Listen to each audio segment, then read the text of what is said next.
Hello and welcome to Sips and Substance, where we distill politics down to its essence and have fun doing it. I'm Justin, the engineer of the group, so I'm going to do my best to filter out all the nonsense that you find in politics and look for real, reliable signals. I am Jonathan. As the professor of the group, I'll provide a lot of that nonsense that Justin's going to want to try to filter out. But I think together we balance out things pretty well. So today we're going to focus on the Senate races. We're going to go through each one in detail. We're also going to talk about October surprises. But I wanted to briefly talk about some of the things that have been happening over the past week. Yeah, I think that's especially useful since we talked at length about what's going on with Israel. There's definitely been some important updates, and obviously more important things are going to become coming down the pipeline with that. Easy for me to say. Right. So we definitely got confirmation that Nasrallah was killed. He was the head of Hezbollah.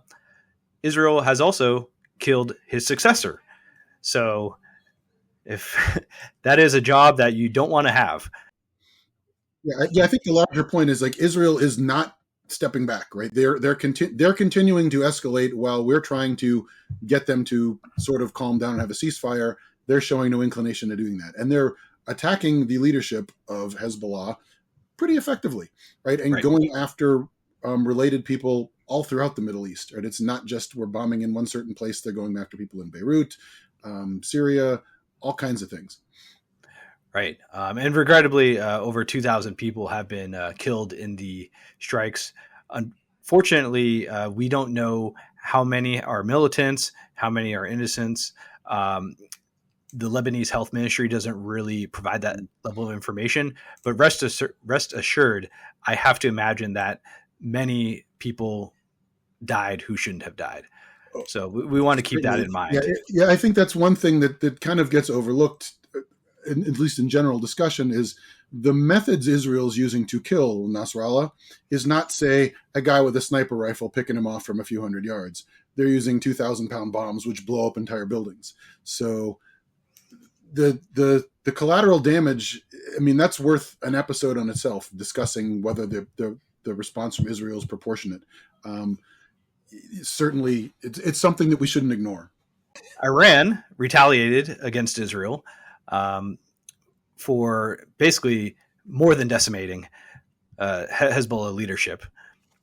From my perspective, this was an escalation because proxy groups are proxy groups for a reason, right? You have the ability to have an off-ramp, but when you attack a country directly, which Iran did with Israel, you're going to have some pretty severe consequences. And so the United States is currently working with Israel to come up with a list of targets and hopefully to de-escalate the situation, right?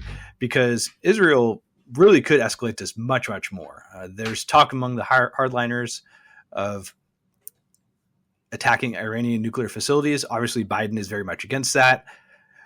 There's talk about attacking Iranian oil refineries, and Biden is tepidly against it.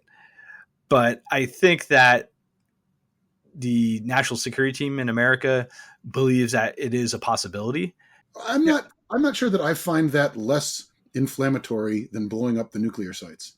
I understand that blowing up their nuclear sites would be inflammatory, but blowing up their oil facilities seems like that would be pretty inflammatory too. That's their main source of income, right? Right. Also, you'd be killing a fair amount of civilians if you blow up the oil facilities. Whereas if you blow up the nuclear facilities, it's just military casualties. Just in heavy quotes there. I don't know that the Iranians would distinguish between the two as like, oh, that's okay, but this is not. I'm not sure about that. I also think one thing we should mention about Iranian response, to me, it seems like it's an exercise in trying to maintain some credibility, right? If you let Israel blow up very thoroughly and completely all your allies in the region and you do nothing, you lose credibility as being a backer of them. They Right. From their perspective, I think it's easy to see how they felt like they had to do something, right? Now, whether or not they did the right thing with their attack, I think they probably anticipated this attack wouldn't cause any real damage, right? Because they did something like this previously and didn't cause any real damage. And I believe they launched more projectiles toward Israel in the last attack than they did with this one. Yeah, it was a multi-stage. Like they used a variety of drones and cruise missiles and ballistic missiles. This time it was just ballistic missiles. If I had to guess, they're not surprised that it didn't really do any damage. And if I had to guess, at some point the Israelis are like, all right, you did your thing. It didn't really cause much damage. But the hardliners are, as you were pointing out, are like, now we have an excuse. So that's what worries me about the whole dynamic there. Right. If I'm Israel, I knock out a couple Iranian radar facilities and basically say next time there won't be a next time, right? Because if you can knock out some air defenses, that basically makes Iran vulnerable. And I think that it allows both parties to de-escalate. Well, and if you really want to do something, you can blow up the places where they make these missiles. Right. Yeah. You can do that. That would again be sort of like, but again, these sort of tit for tat things also have a tendency to spiral out of control. So anytime that there's a response, you never know how the other side's going to act. Yeah. Well, so much for quick hits there, right? There you go. You hit them out a little bit more slowly. But the next other quick hit we wanted to just mention really briefly is, and we're going to be brief on this one, a new jobs report came out and it was really good, right? It's kind of reinforcing the Fed as being on the right track. Hey, we cut interest rates and jobs are still growing. This is good. We're not worried about that right now. We'll keep going what we're doing. And certainly you will hear the Harris administration touting this sort of economic improvement as we go forward over the next couple of weeks. It'll certainly be something you'll hear about in the news. And then, of course, we had the vice presidential debate. I did not watch it. I do not care for it. I don't think it's going to have any impact. From what I've read, it seems that both Vance and Walz had their favorability go up. So good for them. I did watch the debate, and it was as I expected. It was not particularly interesting and rather boring. They were more civil to each other than I expected. But to me, the big thing I came away with is that the media still has no idea how to deal with Vance and Trump. Because, I mean, they made a big deal out of holding Walz's feet to the fire over some lie he said about when exactly he was in China, whether he was there during, before, or after the Tiananmen Square massacre. And I think I can speak for most people, like, who cares, right? But they asked a question about this directly, and they made a point of, haha, we're gonna check you for this lie. Well, J.D. Vance is literally sitting there lying about every major policy point he's addressing. So the media, in their, at least these moderators, in their quest to try to look sort of balanced, are equating sort of the misstatements, the importance of the lies by both sides. And I really don't think an objective look at that can find them at all similar. All right. So there you go. Now, most importantly, though, what are you drinking today? What is your sip? Today, I've got a good fall beer. I've got Upslope is one of my favorite breweries in Boulder, so I don't mind pulling on one of their beers 2 weeks in a row. This is the pumpkin ale from Upslope they put out every year. It's kind of a strong beer. It checks in at 7.7% alcohol, so it's more of a sipping beer than you're going to chug a lot.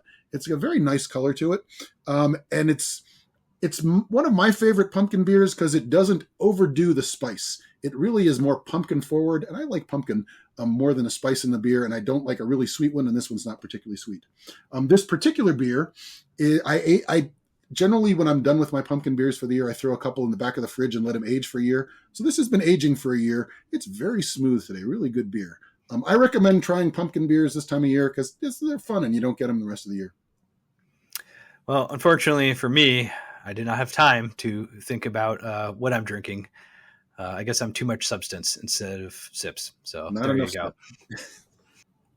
All right. So for our main segment, we're going to talk about the Senate and all the races. And I mean all the races. Well, not all the ones where they're somewhat competitive. Sure. So right now, the Democrats have 51 seats, which means that they have an absolute majority. Previously, between the 2020 and 22 elections, they had 50 seats, and so they had a power sharing agreement, and that's when Kamala casted the most tie-breaking votes. So why does it seem like the Democrats are going to lose the Senate? Well, because they have a really, really tough map.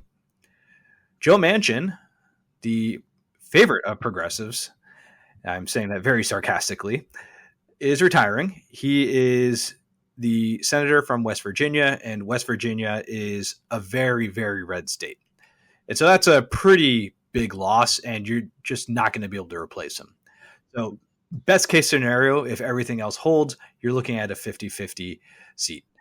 But as we go through all the Senate races, you're going to see that it's probably going to be closer to 49.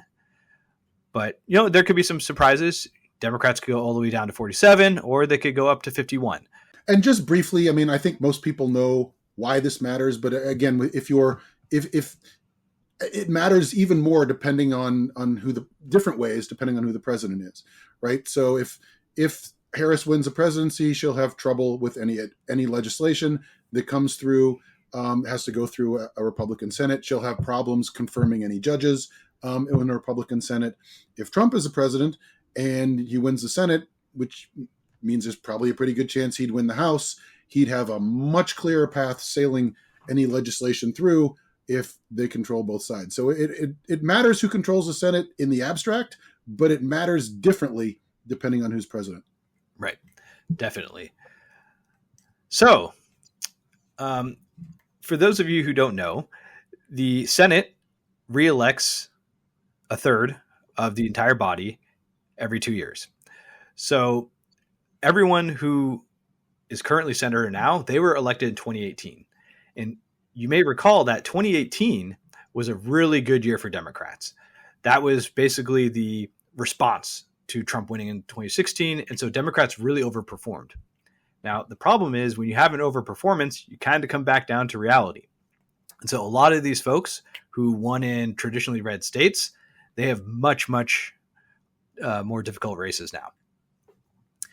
And then, when you look at the current state of affairs and you see that you have a tough map, you kind of look back at the last 2 and 4 years and you see some of these close races that you may have lost and you're like, man.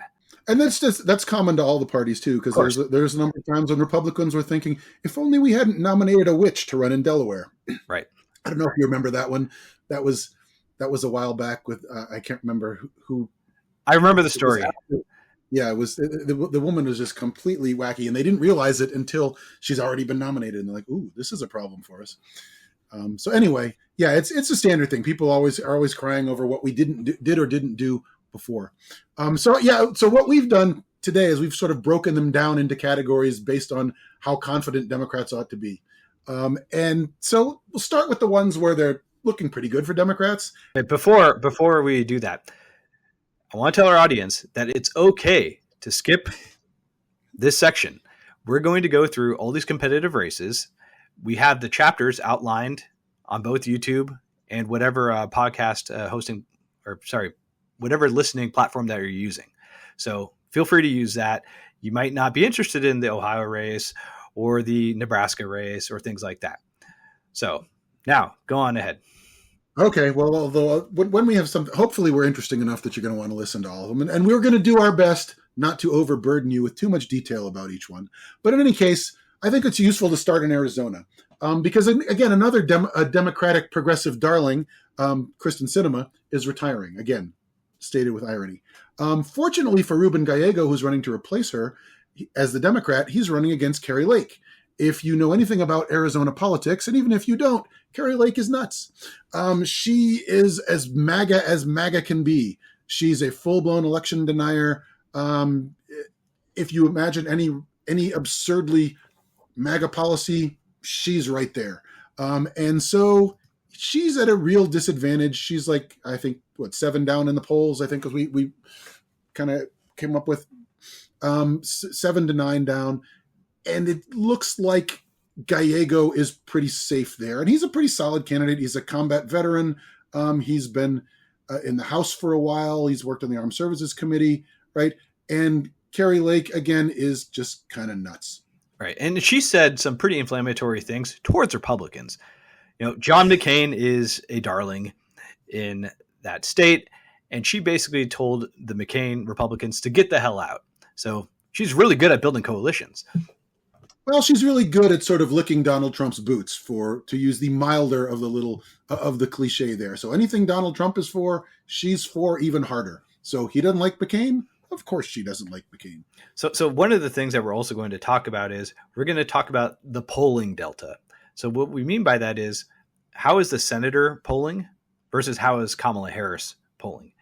And, we're doing this from the Democratic perspective, not because we support Democrats, but just because Democrats are the ones who are most likely to see change, right? They hold the Senate now, they hold the presidency now.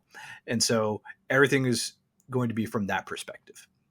We talked about this a little bit was it last week when we talked about, I think we did. We talked about this poll in the Times. And this is a poll that I have some problems with. We talked about it last time, is this huge difference between Harris support and Gallego support, because Gallego is 9 points ahead of Harris.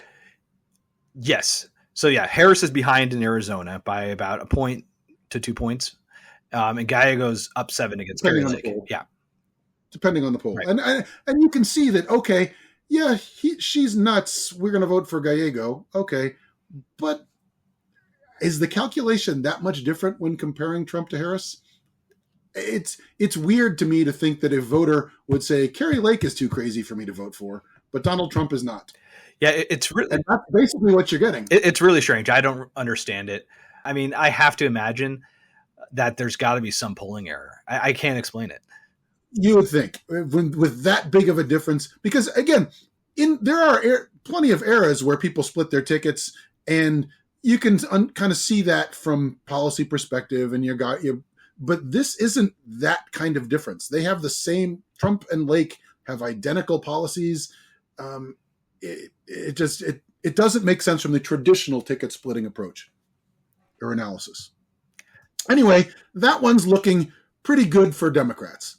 Also in Maryland, it's looking pretty good for Democrats as well, right? Ben Cardin is retiring. He's a longtime senator from Maryland, right? And Angela Ashbrooks, as a Democrat, is about 7 points ahead of Larry Hogan. Larry Hogan, if you don't remember, was a moderate Republican who was a very popular governor of Maryland for a while. And that should maybe catch your attention there, because Maryland is traditionally a very Democratic state of late. So the question is, well, how come this guy who was a successful Republican governor is not being so successful in a run for Senate? And I think it kind of comes down to, you can afford to have a Republican be governor because he's just dealing with your state, and you're going to get a moderate Republican governor. You're going to have policies that are his moderate policies. Those appeal to people. But if he goes to the Senate, his policies don't matter all that much. He's one of 50 or 51. If he gives them a majority, it doesn't really matter that he's moderate. The rest of them are going to do whatever they want to do, and he's just going to be along for the ride. So appointing him, if you vote for him as senator, you're voting less for him than you're voting, say, for Lindsey Graham or Scott or all the other Republicans who would then assume leadership positions because Larry Hogan is your guy. Right. That's a really good point, because when you talk about a Senate majority, well, who's the check on that power? No one really. You have the Democrats in the filibuster, but that's it. Whereas if you have a Republican governor, you most likely, in a blue state such as Maryland, have a very Democrat-leaning legislature, right? So there would be a check there on Larry Hogan. And so that's why there's more appetite to have a Republican governor who's moderate. Whereas, as you said before, you are voting more for a Lindsey Graham or Mitch McConnell instead of a Larry Hogan. But again, Maryland looks pretty good for the Democrats at this point. If they lose that, it's going to be a bloodbath across the board if Larry Hogan ends up winning in Maryland. Yeah, I mean, if Larry Hogan wins in Maryland, Harris is still going to win the state by 20 plus points. Probably, but that means she'll be in bad. She will be doing very poorly. My prediction will be she'll be doing very poorly in all the swing districts if she loses. Right. If he loses in Maryland. Yeah. So basically, Larry Hogan's running 20 points ahead of where you'd expect a generic Republican. Yep. But still, far less than he was when he was running as governor. Right. So the next race we're going to discuss is Nevada, where you have incumbent Senator Jackie Rosen versus Sam Brown. So Jackie Rosen, she's fairly new, actually. She was elected in 2018. When it comes to her policies, she's definitely, I don't want to call her conservative, right? Because she's still a Democrat, but she's on the more conservative end of Democrats. Basically, So let's call her moderate. Yeah, a moderate Democrat. She has a really cool life story. She's a former member of the culinary union. She worked as a cocktail waitress to put herself through college, and then she was a computer programmer. A really good background, especially in Nevada, because there are a lot of unionized workers around the casino industry. So that gives her like a built-in constituency. That is probably why you're seeing her up 9 points right now. Yeah, the culinary union, I think, is the most powerful in Nevada, if I'm not mistaken. I believe so. She's very pragmatic on a wide variety of issues. Obviously, there's that horrific shooting in Las Vegas. So she's moved a little bit to the left on guns for obvious reasons. When it comes to immigration policy, she's not a hardliner in either direction. She supports pathways to citizenship and things like that. She supports a public option when it comes to healthcare. So she's basically right there with Biden. So she's not Medicare for all, and she's pro ACA, pro public option, and she's not for getting rid of the ACA. So she's about where you'd expect your generic Democrat to be on that issue. Sam Brown, on the other hand, I would describe him as pretty conservative, but not MAGA conservative.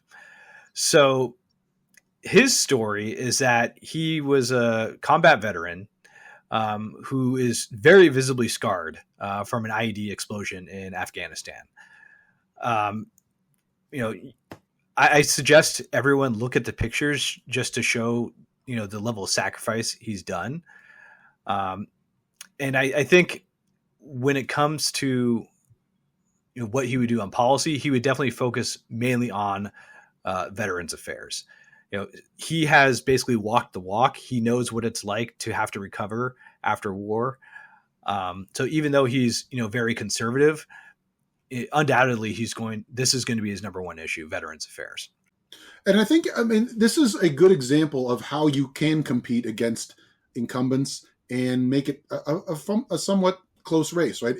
If you appoint somebody who's a MAGA whack job, or nominate somebody who's a MAGA whack job, like say Carrie Lake, you're not going to be doing so well. If you have somebody that can appeal to people on both sides a little bit, such as Sam Brown, it's going to be a little bit more of a competitive contest in the swing states, right? If you want to be full-blown MAGA and run in, say, Alabama or Mississippi or North Carolina, West Virginia, go for it, right? That will help you. You probably are going to do all right there. In the states where it's not so clearly a red state, it helps to be a little bit more moderate. And we'll see that down the line when we talk about the even more competitive races. Yeah. So as you said before, Jackie Rosen is in a very comfortable lead. I have to imagine that if Sam Brown was a bit more labor friendly and moderated a little bit on the social policies, he might even be doing better. So now we're starting to move into the Democrats are probably going to win these seats, but there's reason to think that they could lose. So the first one is Michigan. So longtime Senator Debbie Stabenow is retiring. She's been there since the year 2000. So that's quarter century there. The Democrats are running current Congresswoman Alyssa Slotkin versus former Congressman Mike Rogers. Now, when I was doing this research, I was pretty fascinated because they're basically two sides of the same coin. Both Slotkin and Rogers are really, really big on national security. So Slotkin, she's a former CIA analyst. She worked in both the state and defense departments under the Obama administration. She's currently on the Armed Services and Homeland Security committees. She's one of the more conservative members of Congress. I think she's like the fifth most conservative Democrat. which makes sense for a state like Michigan. Now, Mike Rogers, on the other hand, he's one of those pre-Trump Republicans who just was really into national defense. He left Congress in 2014 to pursue a career in radio. Now, normally, if you're a conservative who pursues a radio career, that just kind of invites a lot of opposition research, right? Because you'll probably tend to say crazy things like we do on air. Hopefully more crazy than we say. I would like that's we'd like to stay below that bar of crazy that you'll see on right-wing conservative radio. But he was the former chair of the House Intel Committee, and his radio show is mainly focused on stuff like cybersecurity, national defense, and things like that. So he somehow managed to have a career in media and not go insane. So that's pretty impressive. He was on Trump's transition team, but ended up resigning due to differences in vision when it comes to national security. So, from my perspective, Mike Rogers is, your old school anti-MAGA Republican, but he's not outwardly anti-MAGA like, say, a Liz Cheney is, right? I think from his perspective, he's just going to focus on that issue and just try and ignore whatever Trump says. Here is sort of like a similar sort of situation that you have in Maryland, in which, that the policies aren't all that important to, I think, to either voters and also our calculation looking from the outside in. It's like, doesn't really matter what we think about the policies here. The real impact is going to be, you're going to have a Republican or you're going to have a Democrat. Right. And what it does for, again, is Mitch McConnell going to be in charge, or are we going to have a Democrat in charge? Right. And that's basically what it boils down to. Both of these candidates are probably going to feed into the Intel or Armed Services Committees on the Senate. But at the end of the day, it's whose caucus is going to be larger. Then in Pennsylvania, we have, again, it looks like the Democrats have a lead. They'd like it to be more comfortable. But you have a similar kind of thing where, you have the Democrat is sort of liberal, but kind of moderate in terms of the Democratic caucus. And the Republicans nominated a much more mainstream character than, say, your Dr. Oz from last time, right?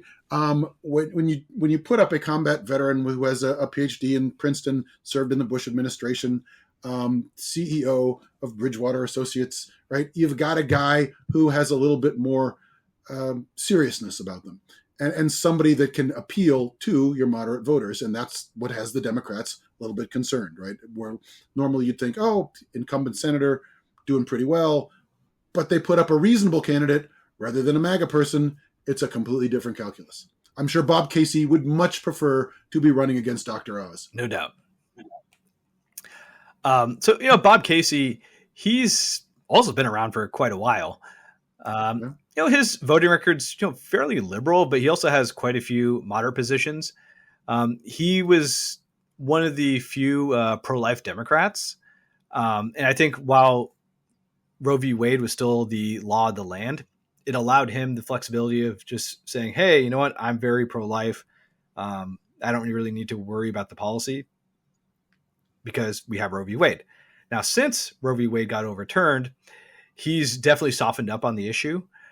He's had to basically take the same position that Biden has, where he supports, I shouldn't say he supports, he is pro-life personally, right?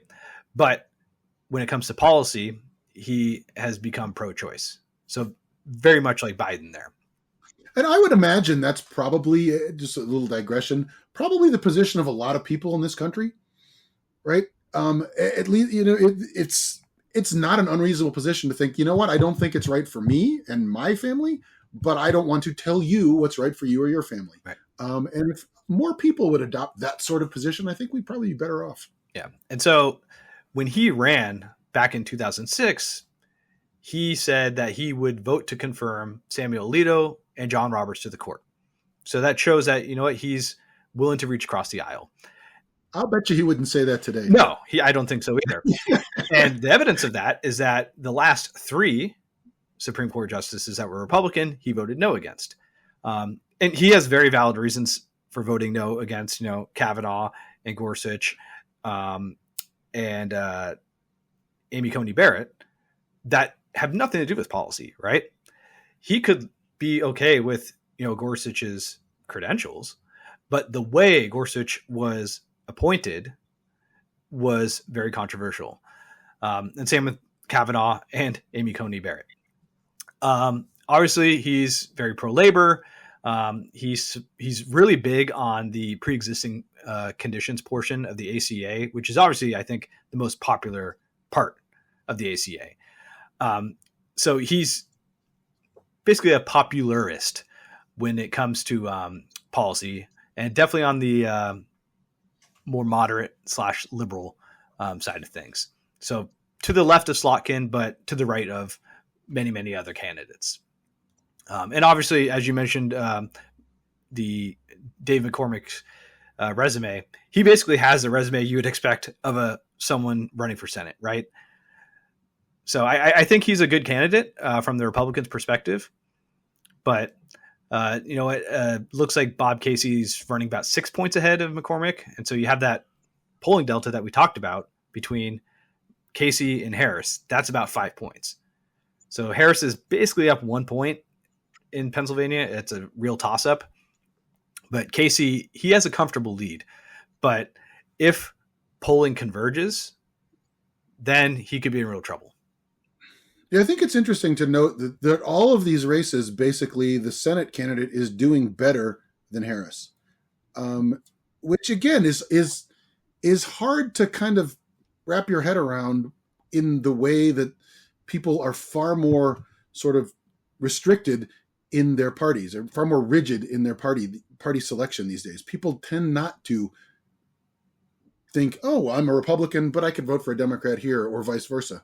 And so it'll be interesting to see how that plays out in the final, vote counting. And because if you look at like recent elections where that's happened, say like in Georgia, where Trump and the Senate candidates diverged a little bit, there was more support for Senate candidates than there was for Biden in some of these instances, right? How is that going to play out in when we run out? Are we going to really see 5 point differences between Senate candidates and Harris, or are these things going to, one way or the other, the Senate race going to be closer, or is the presidential race not going to be that close? I think that'll be interesting to track. At least there's, between Michigan and Pennsylvania, I think there's a rational explanation for split ticket voting here, right? Because both of these candidates are to the right of Harris, right? Sure. So if you're like a median voter, you could conceivably just say, you know what, Harris is too liberal for me, but I'm okay with Casey or Slotkin, respectively. And you could also make if you're a median voter, well, you know what, I'm going to go with Trump, but I want to make sure he doesn't do too much, so I'm going to vote for the Democrat for Senate. That's the traditional approach that we see. But again, interesting to see how it plays out. I think Wisconsin, which next one we need to talk about, is kind of very similar to what we see in Pennsylvania, right? Where the Republicans have put up a businessman, a non-ridiculous MAGA type, right? But he's got some issues, but he's not a Carrie Lake, right? So if you're Tammy Baldwin, you got to worry about it a little bit more, right? She's fairly liberal. She's a serious person as well. She's on the Appropriations Committee. She tries to do things that aren't going to make people think, oh, you're as far liberal as you could be, because she knows where her state is. And the Republicans have seemed to do a pretty good job of knowing where their state is too, right? Not presenting a Carrie Lake candidate, for example. I'll stop mentioning Carrie Lake, but a candidate like that's really going to rile up the base, but alienate the middle of the state. Yeah. So Eric Hovde, he's the Republican candidate. He's a very wealthy dude. He's CEO of multiple businesses, has a net worth of like $200 million. And as you said before, he has positions that match the state, right? He supports abortion in certain circumstances. He supports IVF and other sort of fertility treatments. And if you look at his campaign website, you can see what his top issues are, and you compare that to what a MAGA candidate would have, and you can clearly see he's like on the more serious track, right? Now, he's definitely, I would say, I don't want to even say MAGA adjacent. He has dipped his toes into some of the conspiracy theory stuff, but has since walked back. I think that's probably just a way to try and build that coalition. But yeah, his top issues are inflation, national debt, the border, things like that. It's what you would expect from like a traditional Republican. And then in the next, when we talk about Ohio, you're going to see the real difference between the two. Now, going back to Tammy Baldwin, internal polling actually has her pretty worried. The polling delta is only 3 points, right? Which is kind of concerning for an incumbent and ostensibly popular senator, right? She's polling 5 points ahead of the Republican in public polling. But, given that there have been some serious misses in Wisconsin, it is certainly possible that she could lose. So now let's talk about Ohio. So in Ohio, we have Sherrod Brown, who has consistently overperformed in the state. He is up 3 points against Bernie Moreno. But as we all know, Ohio is a pretty red state now. It's no longer a swing state. I think, what's sort of propelled and kept Sherrod Brown in office is he's been able to sort of he's been able to resonate with working people, right? He's sort of a blue collar progressive. So really pro-union, Medicare for all, things like that. But in a way that relates to working people, in a way that some progressives on, say, the East Coast don't necessarily do. And so he's got a little bit different point of view and a successful one for Ohio. And Ohio, rather than nominate a sort of reasonable middle of the road Republican, has gone full MAGA. And so it'll be interesting to see how the MAGA plays out there. We saw what happens when J.D. Vance wins. So what's going to happen with Sherrod Brown? I think Sherrod Brown, as the polling indicates right now, he's slightly ahead, but not comfortably ahead. Right. And, Sherrod Brown is, I would describe him as Bernie Sanders without the accent who gets stuff done. Right. He's got a little Ohio accent. You can hear the Ohio in him. But, he's the chair of the Banking, Housing, and Urban Affairs Committee. If you look at congressional leadership scores, he's one of the top performers there. So he does get a lot of things done. As you said before, he's unabashedly pro-labor. He supports Medicare for all.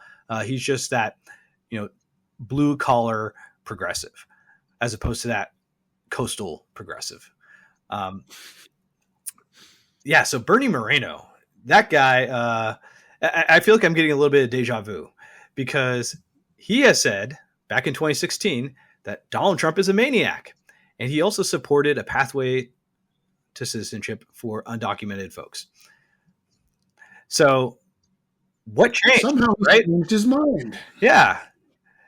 So he's basically the next J.D. Vance, it seems like. And if you look at, his campaign website, he's focusing on education policy, mainly should parents be able to really get involved in their child's education with like the school library stuff. Obviously, parents should be involved in their child's education, but this is more of a culture war signal here. Border policy, huge emphasis on the drug cartels, and election integrity. If you have election integrity as one of your top 3 issues and you're Republican, you're probably MAGA. That is a very good signal. Hey, there's one thing I got to mention today, just because there's some good news on that front. I don't know if you're familiar with the Mesa County clerk out here in Colorado that was trying to help people get into the stuff. She got sentenced to 9 years in jail. Or prison rather. So there is some hope for holding some of these people accountable. Because she's shown absolutely zero remorse, which was an amusing note. The judge said, "You've shown no remorse, which you're allowed to do, but it's probably not going to help you today." Right. So hopefully people are striking back a little bit. Even out here in rural Colorado, you're not getting a free pass in messing with the election, going beyond simply questioning it. Yeah, good riddance. So, Very much. Again, going back to Bernie Moreno, he is anti-funding Ukraine. So that's another, MAGA signal there, and very into crypto. So it's like they cloned JD Vance and ran him again. But hey, it worked the first time, so why not try it again?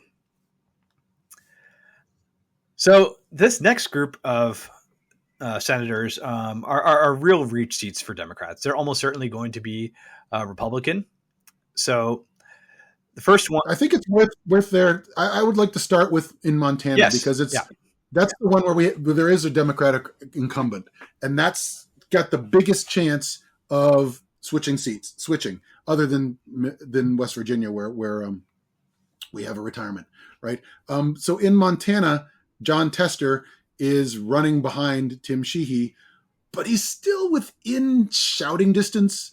So there's a little bit of hope, but Montana is a very red state. They used to have a lot of statewide Democrats. They've purged them all but John Tester. And he's one of the few senators here that's overperforming. It's a very Republican state, and he's still got a chance. Right. Okay. So is it good? Is it going to work? Hard to say, but the Republicans have done their best to make it hard for him. There was a guy that he ran against before that was a complete MAGA whack job, as far right as you can be. They convinced him not to run this time. They've nominated a guy who's a former Navy SEAL. He's a successful businessman. He's really going to give John Tester a challenge. If Tester pulls it off, it will be more than a little bit of an upset. Yeah, almost a miracle. Next, we have Florida. Florida has definitely trended much more red. From the Democrats' perspective, Rick Scott's actually fairly weak. He only won by, I think, a point in 2018. Against a horrible Democratic candidate. Democratic candidate. It's one of your crying over spilled milk things. What if the Democrats had nominated a good candidate in 2018? Right. Right. So he's up 4 points, which, he's running behind Trump. So he's just not a popular guy. I think Rick Scott, his voting record is the most conservative in the Senate.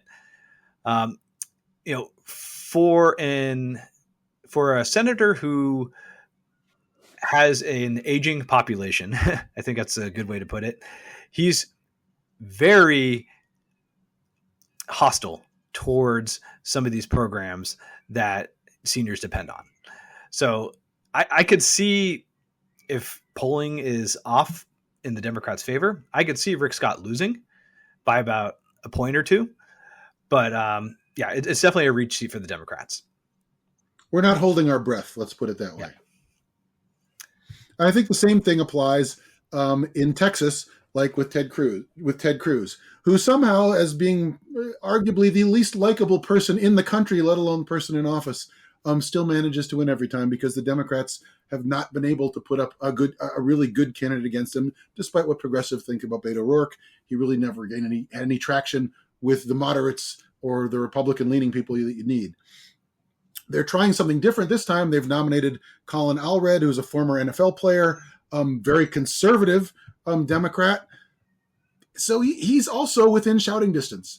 But again, the smart money is probably on Ted Cruz, because Texas remains pretty firmly Republican. Yeah, I wouldn't say firmly, right? It's 5 points. It leans Republican. Yeah, it definitely leans Republican. Yeah. Yeah, I think that's... And interestingly enough, the Democrats' best chance lies in Nebraska with an independent, right? Yeah. So this is fascinating. I think most people just didn't even think about Nebraska, but the Democrats didn't run anyone. And instead, there's an independent named Dan Osborne running against Deb Fischer. Now, there's nothing wrong with Deb Fischer. She's your traditional Republican, what you'd expect from Nebraska. But she's only running 3.5 points ahead of an independent candidate. And Nebraska is also very interesting because, they allocate their electoral votes based on congressional district, right? And that congressional district centered around Omaha has gotten pretty blue over the years. I don't even think it's competitive anymore. I think they stopped polling because they basically said that Harris is up like 7 or 8 points in that congressional district. So I think when you have that plus an independent like Dan Osborne, who's, blue collar, Navy vet, a labor leader, you have a real opportunity to really shake things up.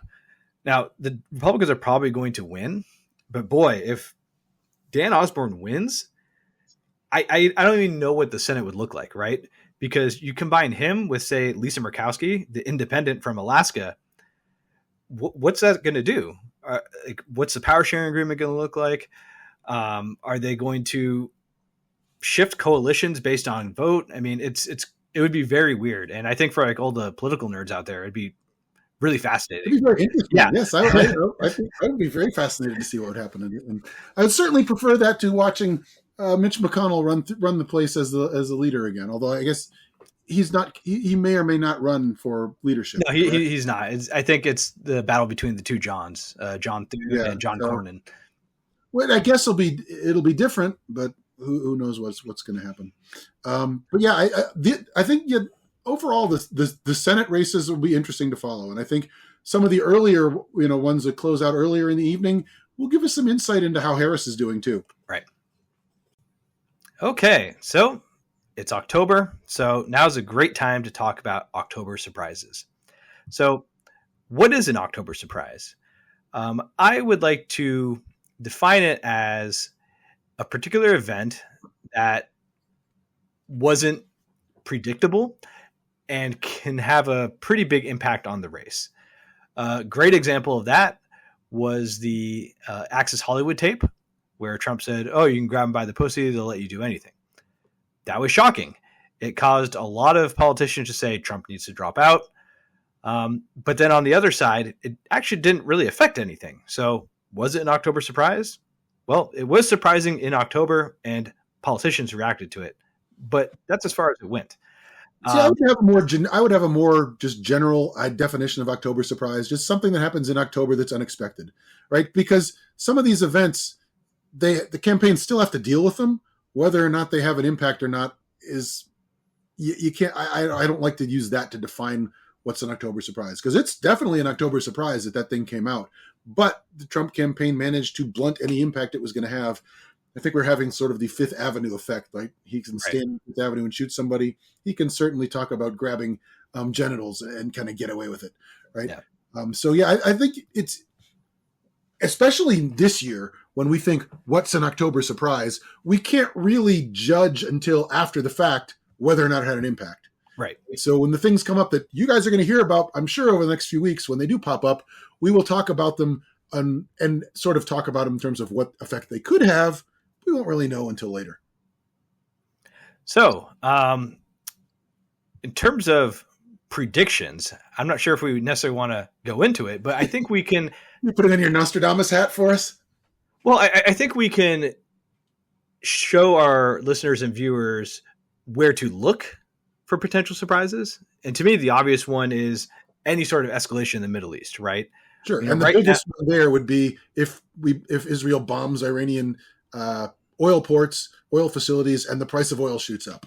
That would be something that Harris is not looking forward to, and that would be something that she would really have to deal with, because Donald Trump would be like, aha, oil prices through the roof because you can't control the world, more or less. Another interesting thing that could happen is, right now Israel is doing strikes in Syria against Iranian proxies. Well, the Russians are aligned with Iran and Assad in Syria. So there could be a miscalculation there where Russian troops get killed. And what happens there, right? That would be very surprising. That could cause us to be involved in, some serious de-escalatory politics. I think that's a little far. I don't see the Russians and the Israelis coming to blows here. I think that would be a true surprise in my view. But I mean, obviously, you never know what's going to happen when people are exchanging live ammunition. Right. So I suppose anything's possible. But in sort of the realms of what's likely to come out of the Middle East, I would think some sort of spike in oil prices. Even if Israel doesn't blow up Iranian oil facilities, if they engage in a more direct and all more unencumbered war with Iran, that's going to have at least some impact on oil prices. Right. So that would be something that the Harris campaign wouldn't Any be sort of looking for. escalation where Iran feels like they have to also retaliate again, as opposed to finding an off ramp, I have to imagine that would have an impact on oil prices. There's no getting And around that. also, right, you've got all the Saudi oil and the Kuwaiti oil flowing right past Iran. If things really get out of hand, who knows what's going to go on, what's going to happen there. Right. I would argue that Hurricane Helene is an October surprise. Um, you know, I think the final nail in the coffin for the Romney campaign was when Chris Christie, said Obama was doing a great job with the hurricane, Well, I right? mean, I think Donald Trump is trying to do that, but Right. so far, every Republican official on the ground is saying, you know what, they're doing a pretty good job. Everything is going as good as it could be at this point in time. Donald Yeah. Trump lying through his teeth, saying that the Harris and Biden administration has stolen the money for FEMA, so they can't really help anybody, and they're not helping Republican areas. But I mean, I think the true MAGA types are eating that up. I think pretty much anybody who's not is hopefully taking that with a grain of salt, and I imagine they probably are. Well, Homeland Security member on the committee, Marjorie Taylor Greene, says, Well, again, we can control the weather. I did say the non-MAGA types. And we should reserve a special area for the lunatic MAGA types. I think we got MAGA types, really MAGA types, and then lunatics. And Marjorie Taylor Greene, right in the middle of that bunch, I think. Yeah. So why don't you tell us about the port strike? Because that was an October surprise. I was all set to talk. Well, it was September, October surprise. I was all set to really go into that today because the port strike, that's a potentially big deal, right? If the East Coast and the Gulf Coast are shut off to imports and exports, that can really have a problem with the economy. And it looked like, the Biden administration was going to sit this one out. Biden said he was not going to use the powers of his office to stop the strike, which is obviously going to give the workers more leverage. So I was, and not alone, being concerned that this could drag on for a while and be a real kick to the economy in a negative way right when the election is about to heat up. And I'm certain that the Harris campaign was not looking forward to that. But it went away. It looks like that the port, I guess the consortium that rules the ports or controls the ports, came back with a better wage offer because they kind of realized the same thing, that, if he's not going to stop the strike, they pretty much have the leverage. If they don't work, we have no ports. Ports aren't working if we don't have workers unloading things. So it went away. Which was really good for all of us, right? We do not need prices to go up because supply lines get disrupted. We do not need factories to shut down because they can't export their goods. Just generally good for the economy.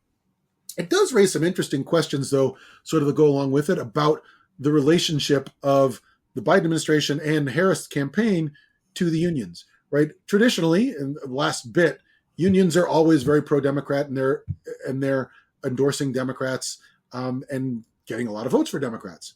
But this year, some of the big unions are kind of sitting it out.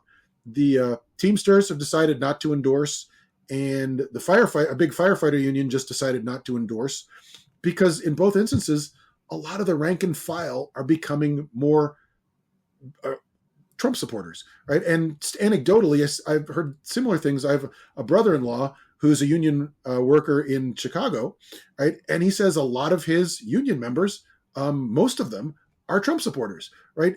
Knowing that Trump is bad for the policies of the Trump administration are bad for workers, especially bad for union workers, but they support him anyway. And that's a real challenge for Harris to break through with these rank and file union members. Even when unions do endorse, still a lot of rank and file members that are for Trump for reasons other than economic reasons, other for pro-union policies.